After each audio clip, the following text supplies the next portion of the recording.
All right, we're back at it again, looking at more stuff pertaining to Unit 2. We're going to talk about parallel and perpendicular lines today. So, as a recap, slope-intercept form is in the form y equals mx plus b, where m represents the slope, b represents the y-intercept. We use this form when given a slope and y-intercept, and our final answer should be in this form in general. Now, we're going to go ahead and move on to point-slope form. Now, point-slope form is when you have a point and a slope. So the formula is y minus y1 equals m times the quantity of x minus x1. So again, we use this form when you're given a point and a slope, and we're going to do a little algebra to make sure that this is in slope-intercept form. So we are going to be using this because we're going to be talking about parallel and perpendicular lines.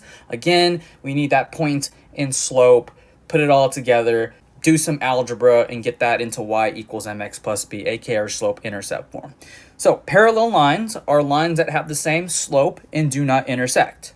So when you have two lines like this, we have two positive lines here, and they both have the same slope. So if I say that the slope of this line is positive 2, and if this line here is parallel to this line, that means that this line here has a slope of positive 2 as well. So parallel lines do have equal slopes, and these lines will never, ever cross each other. Okay, so let's go ahead and do some examples. Now remember, we're going to need this, and we need to make sure that we turn this into this. Okay? So write the equation of each line in slope-intercept form. So number 1 says parallel to the line y equals 2 over 3x minus 2, and it passes through the point 2, comma 3. So we have this equation here. We have y equals 2 over 3x minus 2. Let's just draw a little sketch right now. So that would be this line here. So it's saying that we need to find another line that is parallel to this line, and the same line here, this other line that's not this, passes through this point 2, comma 3. Okay? So that will be this line right here that I'm trying to find. All I'm doing is I'm just visualizing what's going on so that I can just figure out my game plan. So again, the key word here is parallel. That means that this line has the same slope as this one. So the slope of this original equation here is m, aka slope, equals 2 over 3. So that's positive 2 over 3. Now this line that we're trying to find out has the same slope of 2 over 3. And it passes through the point 2, comma 3. So what I'm going to do, since I have a point and a slope, I'm going to use my point-slope form. So I have y minus y1 equals m times the quantity of x minus x1. So we know that this here is x1, y1. Okay, just a little recap from the stuff that we talked about in the previous lesson. So I'm going to go ahead and replace y1 with 3. So y minus 3 equals, my slope is 2 over 3, times the quantity of x minus 2. So then I'm going to use the distributive property. I have y minus 3, 2/3 x, and 2 over 3 times negative 2. Well, let's go ahead and figure that out. So 2 over 3 times negative 2. And since we're multiplying fractions here, we have negative 4 over 3. So that's negative 4 over 3 here. Okay? And then I'm going to add both sides by 3. So I have y equals 2/3 x minus 4 over 3 plus 3, or 3 over 1. Now remember, we're still combining these two terms here. So negative 4 over 3 plus 3, or 3 over 1. Same thing, right? When we have to add or subtract fractions, the denominators must be the same. So what I'm going to do is multiply this 1 by 3, and whatever I do down below, I have to do the same thing up top, okay? So what do I have? I'm going to go ahead and erase all of this, or actually I'm going to move all of this to the side. I'm going to erase these two lines here because I think we got the point now.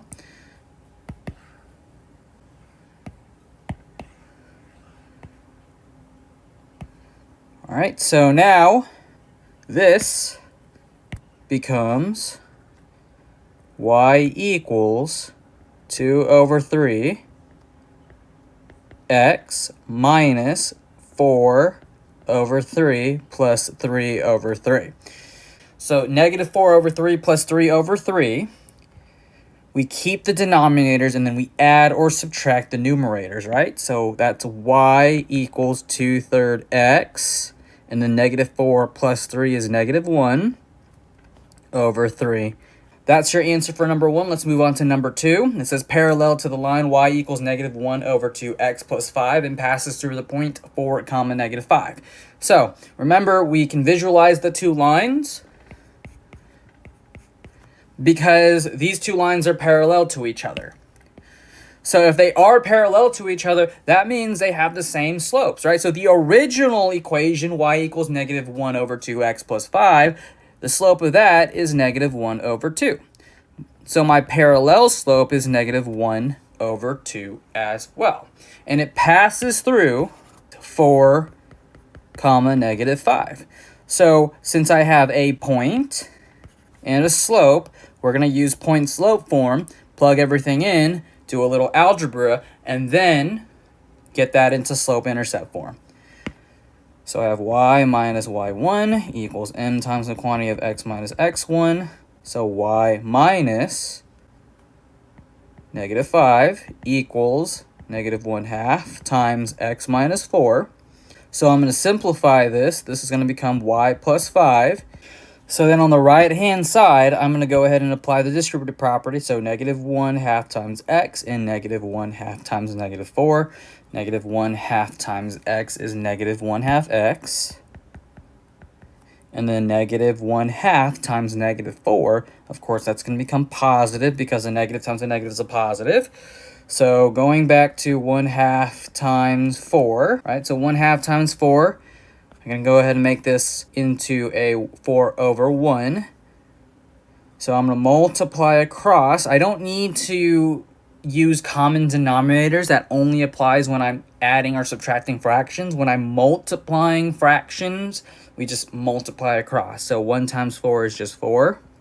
And then 2 times 1 is just 2.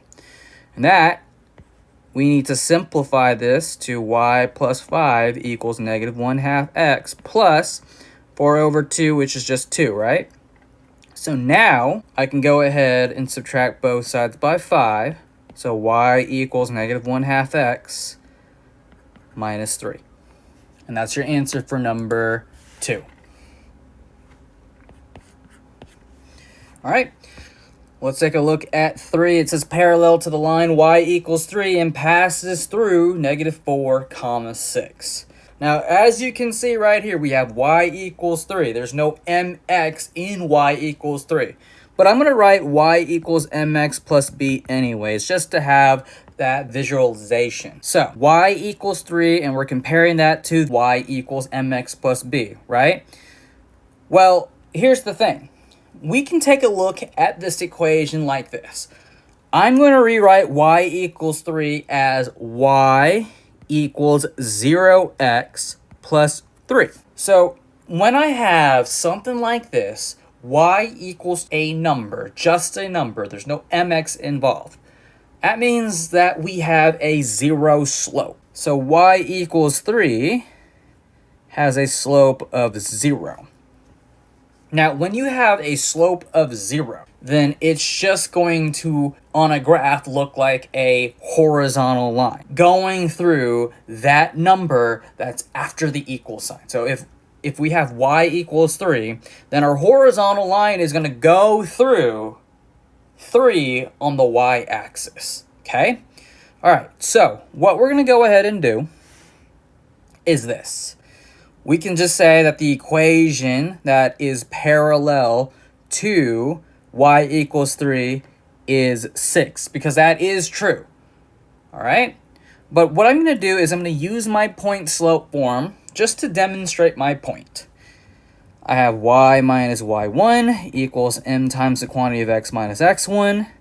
So I have y minus, my y1 is going to be 6 equals, the slope is 0 times x minus negative 4. So y minus 6 equals 0 times the quantity of x plus 4. Then I distribute, so y minus 6 is equal to 0. And I add both sides by 6, so y equals 6. And that's your answer. Okay? So, again, if you have something like this where the original equation has a 0 slope, and you're asked to find the line that it's parallel to that, it just implies that the slope is 0. So all you can do here is just look at the y value of this point, because they both have a 0 slope when we're talking about parallelism. All right? So let's move on to number 4. It says parallel to the line x is equal to negative 2 and passes through the point 0, negative 5. Now, I just want to make sure that we all understand that if we have something like this, where x is equal to negative 2, the best thing that I like to do is just draw a picture. So where is negative 2 on the x-axis? It would be right here. That's negative 2, 0. So whenever you have x equals a number, that just implies that we have a vertical line. Okay? And it's going to pass through x equals negative 2. So that would be this line. Now, if we are talking about a line that is parallel to the line x is equal to negative 2 and passes through the point 0, negative 5. Well, where is 0, negative 5 on the graph? Well, that would be right here. So we're talking about another line. So this new line must be parallel to the line in red. This line that I'm about to draw is going to go and pass through 0, negative 5. What would the equation be for the line in blue? This line here is going to pass the x value of 0. So therefore the equation is going to be whatever the x value the line passes through. So it's going to be x equals 0. And that's your answer. All right, so now we're going to move on. So perpendicular lines are lines that cross at a right angle, which just means that they are perpendicular and have opposite reciprocal slopes. So Now, perpendicular lines are lines that cross at a right angle and have opposite reciprocal slopes. So these words here are going to be very, very important. Again, perpendicular lines. Two lines are perpendicular if they have opposite reciprocal slopes. Perpendicular lines cross at a right angle, and perpendicular lines, when you're dealing with those examples, you change the sign of the slope and flip it. So I have these two lines. So I have one in blue, and this line is going to be perpendicular to this line in purple. So when these two lines are perpendicular, they're going to cross at a right angle. So let's say that this line slope is m equals 2/3. So that means the slope in purple is going to be -3/2.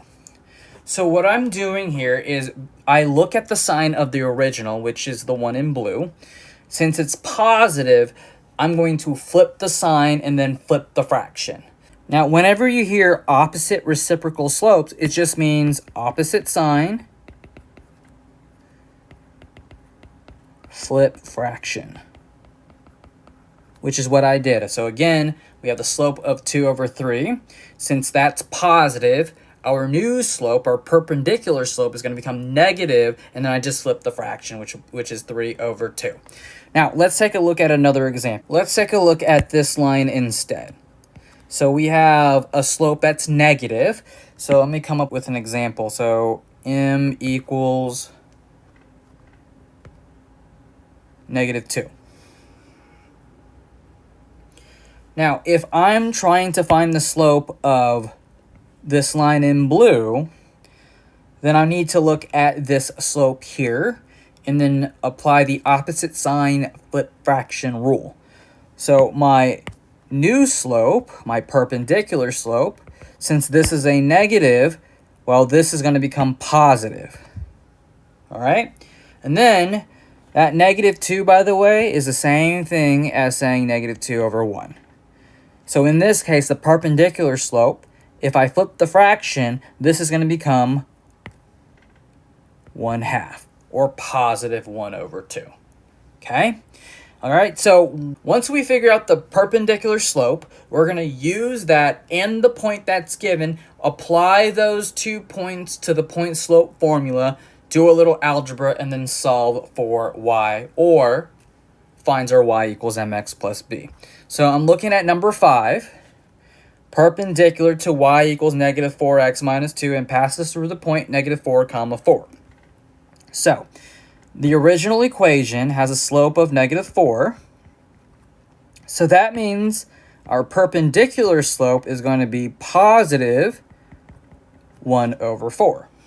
And our point here is negative 4, comma 4. And then I'm going to go ahead and apply point slope form. So y minus y1 equals m times the quantity of x minus x1. So y minus 4 equals positive 1 over 4 times x minus negative 4. So I'll simplify this, which will become y minus 4 equals 1 over 4 times x plus 4. And then I'm going to distribute. So y minus 4 equals 1 over 4x. And then a fourth of 4 is just positive 1. So now I will add both sides by 4. So you get y equals 1 over 4x plus 5. And that's your answer. Number 6, we have perpendicular to y equals 1 over 3x minus 2 and passes through the point negative 3 comma 5. So the original slope is 1 over 3, but the perpendicular slope, we do opposite sign flip fraction. So this is going to become negative 3 over 1, or you can just say negative 3. So our point is negative 3 comma 5. So using point slope form, I have y minus 5 equals negative 3 times the quantity of x minus negative 3. So I'm going to simplify this, which will become y minus 5 equals negative 3 times the quantity of x plus 3. So I'm going to distribute the negative 3 to each term. So I have y minus 5 equals negative 3x minus 9. Now I'm going to add both sides by 5. So y equals negative 3x plus 4. And that's your answer. All right, so number 7, we have perpendicular to x equals 5 and passes through negative 4 comma 4. So there's this line. I'm going to draw my x and y plane that goes through x equals 5, which is right here. So this new line has to be perpendicular to x equals 5.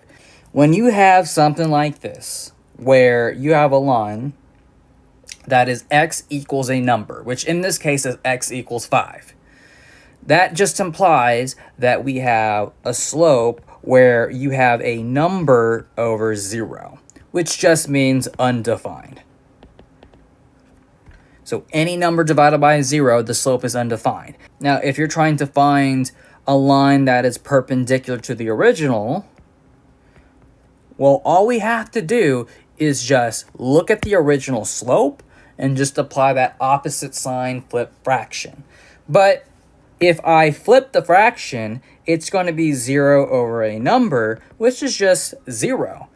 0 isn't positive or negative, it's just 0. So the slope is 0 for this line that is perpendicular to the original.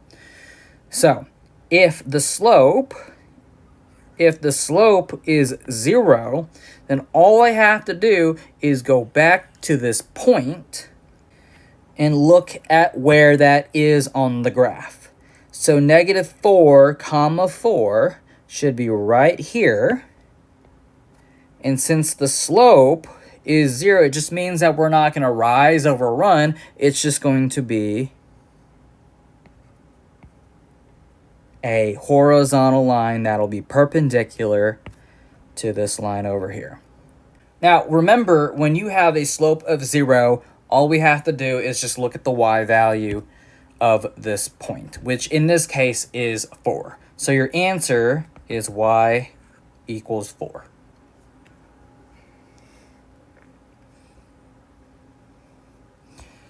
Now, number 8, perpendicular to y equals 0 and passes through the point 3, comma 9. So if we draw an x and y plane, and y equals 0 is right here, and since it's y equals a number, it's going to be a horizontal line.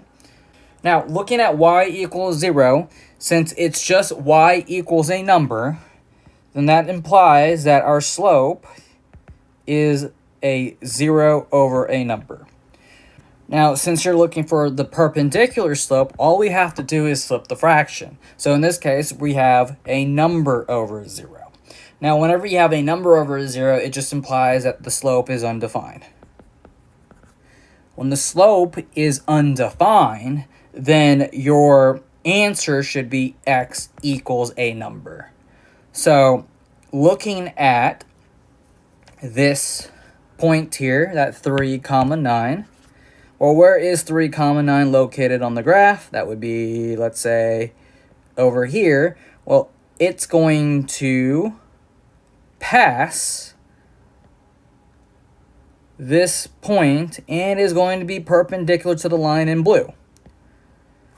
So therefore, what is the x value of this line? Well, it's just going to be 3. So x equals 3, and that is your answer for number 8. All right, so now we're going to go ahead and flip to the back side. When graphing linear inequalities, you follow the same steps as graphing lines, but there are a few extra rules to remember. So, remember, inequalities just deals with these symbols here. We have 2 types of lines, and we're going to talk about how to shade. Now, when we have a greater than or equal to, or less than or equal to, we draw a solid line. But if we have a greater than or a less than sign, we just draw a dashed line. For how to shade, when you have a greater than or equal to, we use shade above the line or right if vertical. Now, if we have a less than or equal to, we shade below the line or left if vertical. So it's still the same idea as graphing y equals mx plus b, where you need to figure out the y-intercept and the slope. So I'm looking at number 9. We have y is greater than 1 over 3x plus 2. Now this looks like it's already in the form y equals mx plus b without the equal sign. But I can go ahead and define what the slope is. That's 1 over 3. And the y-intercept is 2. So remember, to graph this, we start with the y-intercept, which in this case is 0, 2, which is over here, plus our slope is going to go up 1 over 3. So we're going to rise 1, run 3. So I go up 1 over 3. Up 1 over 3, up 1 over 3, and then I go back to the y-intercept and do the opposite. I'm going to go down 1, left 3, down 1, left 3, down 1, left 3. Now, I need to be careful because we can't just automatically draw a solid line through these points. We need to take into consideration of the inequality that we have, which in this case is a greater than symbol. So when I have a greater than symbol, I need to draw a dash line.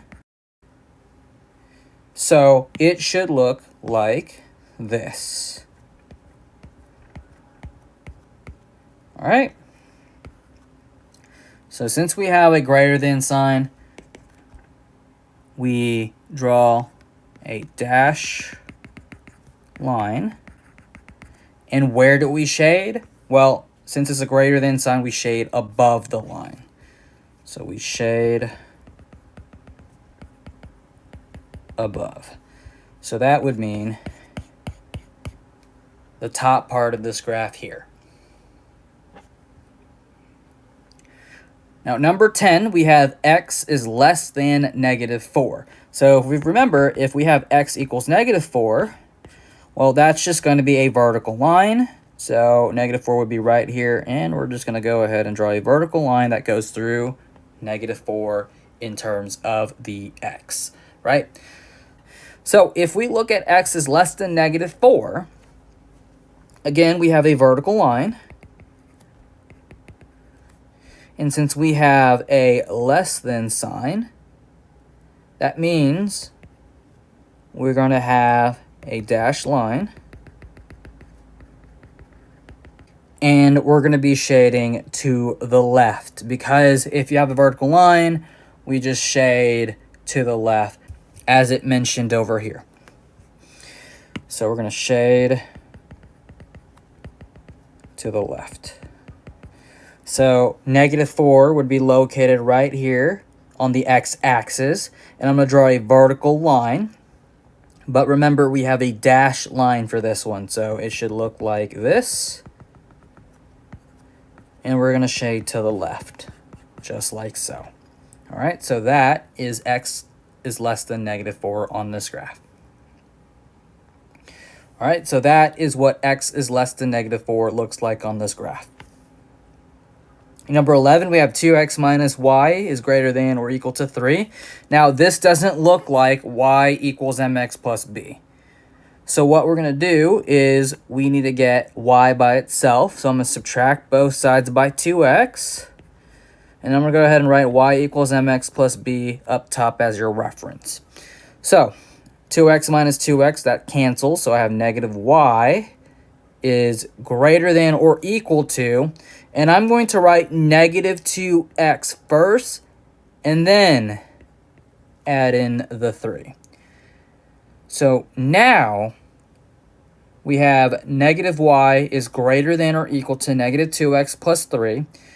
The y is not by itself yet because there's a negative in front of it. So what I need to do is I need to divide both sides by -1. So I'm going to divide the -y by -1, and the -2x plus 3, the whole thing is going to be divided by -1. So I have -y divided by -1, that's just positive y.